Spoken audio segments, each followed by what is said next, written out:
நமஸ்தே நமஸ்கார். எல்லாரும் எப்படி இருக்கீங்க மக்களே? கண்டிப்பா நல்லா இருப்பீங்க அப்படின்னு நான் நம்புறேன். வாங்க நேரா வீடியோக்குள்ள போகலாம். இன்னைக்கு வீட்டுக்குள்ள சம்பவம் அப்படின்னு பார்த்தா பெருசா எதுவும் இல்லை. என்ன ஒண்ணு நடந்தது. அது என்ன அப்படின்னா, நம்ம ஜெஃப்ரியோட கேப்டன்சி தான். ஜெஃப்ரியோட கேப்டன்சியில ஜெஃப்ரி ஜெயிக்கணும் அப்படின்றத விட சாஞ்சனா தோக்கணும் அப்படின்னு வீட்டுக்குள்ள கொஞ்சம் பேர் கொஞ்சம் மும்மரமா இருந்திருப்பாங்க போல. அது வின் பண்ணிச்சா என்ன அப்படின்னு பாத்தீங்கன்னா உண்மையிலே வின் பண்ணுச்சு. அட, வின் பண்ணது சாஞ்சனா இல்லைங்க, ஜெஃப்ரி. என்னடா மாத்தி மாத்தி பேசுற அப்படின்னு கேட்காதீங்க. உண்மையிலே ஜெஃப்ரி தான் ஜெயிச்சது.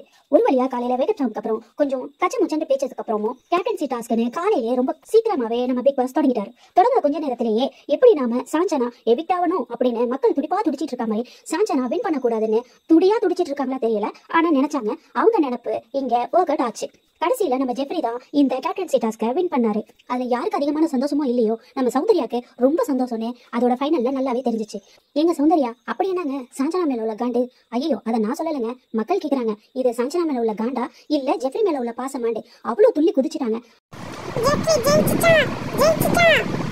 ஜெஃப்ரி கேப்டன்சி டாஸ்கை வின் பண்ண உடனே கொஞ்ச நேரத்துல கிரவுன் வந்துச்சு. கிரவுன் எடுத்து கேப்டனுக்கு வச்சு, கேப்டன் நீங்க தான் அப்படின்னு ஜெஃப்ரியோட வெற்றியை ஹவுஸ்மேட்ஸ் எல்லாம் எழுந்து நின்று கைத்தட்டி அந்த கிரவுனை சூட்டி அந்த கிங்க ஆரவாரப்படுத்தினாங்க.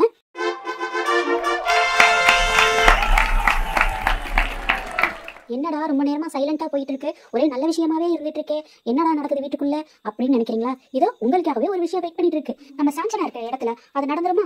சாஞ்சனா மஞ்சள் கிட்ட சொல்லிட்டு இருக்காங்க, நான் இந்த கேப்டன்சி டாஸ்கை விடாம ஜெயிச்சிருக்கணும், தப்பு பண்ணிட்டனோ அப்படின்னு அவங்க ஃபீல் பண்ணிட்டு இருந்தாங்க. மஞ்சரி அதுக்கு ஆறுதல் சொல்லிட்டு இருந்தாங்க. அப்ப சாஞ்சனா இல்ல, இதை நான் வின் பண்ணிருக்கணும், அவங்க வேஸ்ட் ஆக்கிட்டாங்க, ஏற்கனவே அவங்க கிட்ட நாமினேஷன் ஃப்ரீ டாஸ்க் இருக்கு, இப்போ இந்த இதை அவன் வின் பண்ணிருக்கான், இதனால அவனை யாரும் நாமினேட் பண்ண மாட்டாங்க. என்னை பொறுத்த வரைக்கும் இது வேஸ்டான ஒரு விஷயம் தான். இதை அவன் வின் பண்ணிருக்க வேணா, இதை வின் பண்ணலாம் நான் ஜெயிச்சிருந்திருப்பேன், அவனுக்கு எப்படி ஃப்ரீ பாஸ் இருக்குல்ல, சோ இதை விட்டு கொடுத்திருந்தாலும் நல்லா தான் இருந்திருக்கும், பட் இது வேஸ்ட் தான் அப்படின்னு சாஞ்சனா மஞ்சரி கிட்ட சொல்ல, மஞ்சரி ஆமா, இது இந்த நாமினேஷன் டாஸ்க்கு இவன் இவ்வளவு தூரம் விளையாண்டதே தப்பு, இப்போ இதுவும் வேஸ்ட், சிவாக்கு கிடைச்சிருந்தாலும் சிவாக்கும் வேஸ்ட் ஆயிருக்கும், இப்போ இந்த டாஸ்க்கை வேற யாருக்கும் மாத்தி விட மாட்டாங்க, சோ இது டோட்டல் வேஸ்ட் தான் அப்படின்னு ரெண்டு பேருக்குள்ள பேசி முடிச்சாங்க. ஏமா சாச்சனா, இப்ப இதை யோசிக்கிறது இது டோட்டல் வேஸ்ட்னு நாங்க சொல்லுவோம். இதை முன்னாடியே நீங்க யோசிச்சிருந்தீங்கன்னா இந்நேரம் இந்த கேப்டன்சி டாஸ்க்ல நீங்க தான் கேப்டன் ஆயிருப்பீங்க. ஆனா இவங்க பேசுறதெல்லாம் வச்சு பாக்கும்போது இவங்க என்ன பிளான் பண்ணிருப்பாங்க?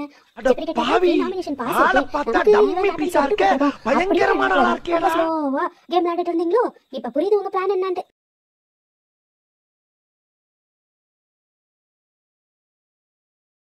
இது மாஸ்டர் பிளான் தாமா.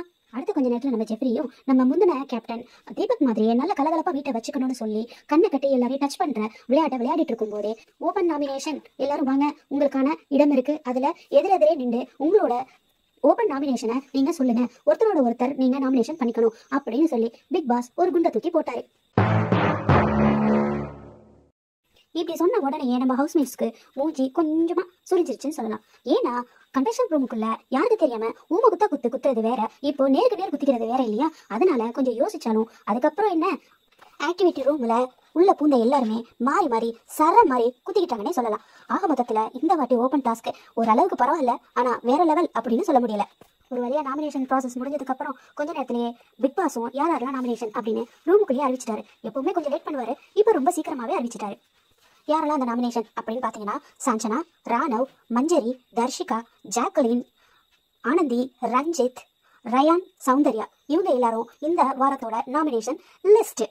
பொதுவா மண்டே அப்படின்னாலே டாஸ்க் டே தான். அந்த வரிசையில அடுத்த டாஸ்கா வந்தது தான் ஷாப்பிங் டாஸ்க்.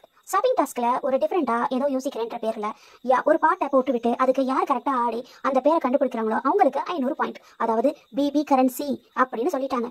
அதை கேட்ட உடனே வரிசைக்கு நம்ம ஹவுஸ்மேட்டும் ரொம்ப இன்ட்ரெஸ்டிங்கா வந்து டான்ஸ் ஆடி ஒரு சில பேர் சொன்னாங்க, ஒரு சில பேர் ஊத்திக்கிட்டாங்கன்னே சொல்லலாம். போன வாரத்தை ஈடுபடும் போது இந்த வாரம் நிறையவே பாயிண்ட்ஸ் போயிருந்துச்சு. போன வாரம் வெறும் 500 பாயிண்ட்ஸ் மட்டும் தான் இழந்தாங்க, இந்த வாரம் நிறையவே போயிருந்துச்சுன்னு சொல்லலாம். அதுலயும் ஆஃப் பாயில்ல சொதப்பன சௌந்தர்யா பாட்டு டாஸ்க்ல ஜெயிச்சிட்டாங்க. அதுலயே நம்ம பிக் பாஸ் இருக்காரு, குசும்புக்காரருங்க, என்ன அப்படின்னா தர்ஷிகாக்கும் விஷாலுக்கும் அவங்களுக்கு தோந்த மாதிரியே ஒரே காதல் பாட்டா போட்டு சும்மா இருக்கிறவங்க சொரிஞ்சு விடுற மாதிரியே அவரு இந்த வேலையை பண்ணிட்டு இருக்காரு. கொஞ்சம் கொஞ்சமா எல்லாரும் பாட்டு பாடி டான்ஸ் ஆடி இதை கொஞ்சம் என்ஜாய் பண்ணியே முடிச்சாங்கன்னு சொல்லலாம். அடுத்த கொஞ்ச நேரத்துல போர்டும் பெண்ணும் கொடுத்து இன்னைக்கு என்னென்ன சாப்பாடு அப்படின்னு லிஸ்ட்டை கொடுத்து எழுதவும் ஆரம்பிச்சிட்டாங்க. இப்படியா இன்னைய டாஸ்க் எல்லாமே வேற லெவல்ல நல்ல விதமா முடிஞ்சிச்சுன்னு சொல்லலாம். கொஞ்சம் அங்கங்க இன்ட்ரெஸ்டிங்கும் இருந்துச்சு, கொஞ்சம் அங்கங்க மொக்கையாவும் தெரிஞ்சிச்சு. இதுல உங்களுக்கு எது இன்ட்ரெஸ்டிங்கா இருந்துச்சு, மொக்கையா இருந்துச்சுன்னு மறக்காம கமெண்ட் பாக்ஸ்ல சொல்லுங்க. அவ்வளவுதானா இந்த திங்கக்கிழமை அப்படின்னு நினைச்சீங்கன்னா இல்லைங்க, இன்னும் இருக்கு. ஒரு வழியா டாஸ்க் எல்லாம் முடிஞ்சு சாப்பிட்டு முடிஞ்சதுக்கு அப்புறம் பாத்திரம் கழிட்டு இருந்த தர்ஷிகாட்ட நம்ம காதல் மன்னன் விஷால் வந்து என்ன நீ தனியா நிக்கிற, உன்னை தனியாலாம் விட்டுட்டு போக மாட்டேன் அப்படின்னு அவர் டமிழில பேசிக்கிறதும், நீ ஏதாவது ஏழை எழுத்து விட்டுறாத அப்படின்னு இவங்களும் மறைமுகமா திட்டுறதும் ஒரு மாதிரி காதல் மாதிரி. காதல் தான் தெரியுது. லெட்டர் கொடுத்தேனே படிச்சியா அப்படின்னு கேட்க, நேத்து கொடுத்தியா அந்த லெட்டரா? இல்ல இப்ப புதுசா பென்சில் எழுதி கொடுத்தேனே அது படிச்சியா? என்னது பென்சில்? நேத்து ஒரு லெட்டர் இன்னைக்கு ஒரு லெட்டரா? அப்ப டெய்லி வீட்டுக்குள்ளேயே லவ் லெட்டர் எக்ஸ்சேஞ்ச் நடந்துட்டு இருக்கா? ஒரு கடிதம் எழுதினே என் உயிரை அனுப்பினே. பேனா இல்ல பேப்பர் இல்லன்னு சொல்லிட்டு இருக்காங்க, டெய்லி லவ் லெட்டருக்கு மட்டும் எங்க இருந்து கிடைக்குது?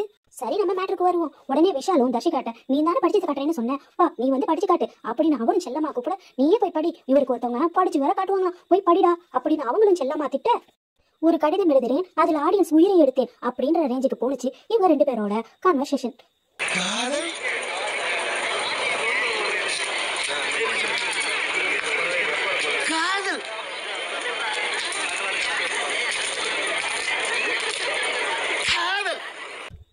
எப்பா சிங்கிள்ஸ்களா, இதுக்கெல்லாம் நான் பொறுப்பு இல்ல, விஷால்கிட்ட நீங்களே கேட்டுக்கங்க.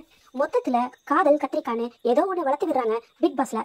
இப்படி தாங்க இன்னைய நாள் காலையில இருந்து ராத்திரி வரைக்கும் ஓரளவுக்கு காதலும் மோதலுமாய் முடிச்சிச்சு.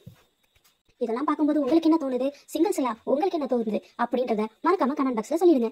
நாளைக்கு இந்த காதல் படத்தை தான் ஓட்ட போறாங்களா இல்ல இன்ட்ரெஸ்டிங்கா மக்களுக்கு வேற ஏதாவது பண்ண போறாங்களா அப்படின்றத நாம வெயிட் பண்ணி நாளைய வீடியோல பார்ப்போம். அது வரைக்கும் டில் தென் பை பை. அப்புறம் மக்களே மறந்துடாம என் சேனலை சப்ஸ்கிரைப் பண்ணிக்கோங்க, லைக் பட்டன் அமைத்தி அந்த பெல் பட்டனையும் மறக்காம அமுத்திக்கங்க. கூடவே உங்க லவ் அண்ட் சப்போர்ட்டையும் எங்களுக்கு கொடுப்பீங்கன்னு நாங்க நம்புறோம். அப்படித்தானே மக்களே? Okay bye by.